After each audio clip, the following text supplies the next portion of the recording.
नमस्कार। हल पष्टी की कथा अच्छी लगे तो बहन भाइयों सभी बड़े बुजुर्ग कथा को ध्यान से सुने और लास्ट तक सुने और चैनल को बढ़ावा दें। चैनल का नाम है शांति ही जीवन संन्यास है कमलेश देवी। लाइक और सब्सक्राइब जरूर करें। हल पष्टी की कथा। एक गर्भवती गवालिन के प्रसव का समय समीप था। उसे प्रसव पीड़ा होने लगी थी। उसका दही मक्खन बेचने के लिए रखा हुआ था। वह सोचने लगी, यदि बालक ने जन्म ले लिया तो दही मक्खन बिक नहीं पाएंगे। यह सोचकर वह उठी और सिर पर दही मक्खन की मटकी रखकर बेचने चल दी। चलते चलते उसकी प्रसव पीड़ा बढ़ गई। वह जरभेरी की झाड़ी की ओट में बैठ गई। उसने एक पुत्र को जन्म दिया। अल्हड़ गवालिन ने बालक को कपड़े में लपेटकर वहीं लिटा दिया और स्वयं मटकिया उठाकर आगे बढ़ गई। उस दिन हर छठ थी।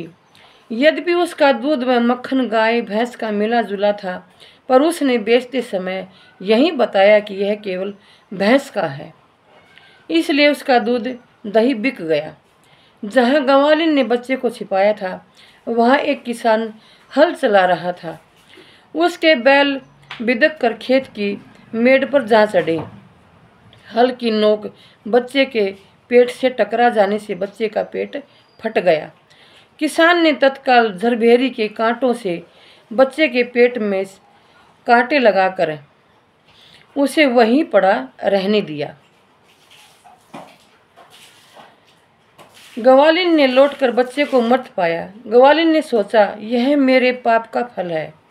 मैंने आज हर हठ के दिन व्रत करने वाली अनेक स्त्रियों को गाय का दूध दही बेचकर उनका व्रत भंग किया है। उसी का मुझे दंड मिला है कि मेरा बच्चा मर गया।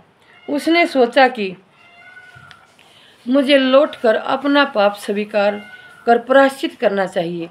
वह लौटकर वहां आई जहां उसने दूध दही बेचा था। उसने गली गली और मोहल्ले मोहल्ले में घूमकर अपने दूध दही का सारा रहस्य जोर जोर से आवाज लगाकर प्रकट कर दिया।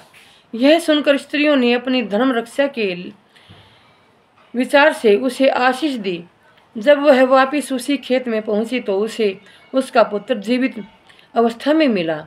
उसी दिन से गवालिन ने पाप छिपाने के लिए कभी झूठ न बोलने का प्रण लिया। ये गवालिनों का धर्म है।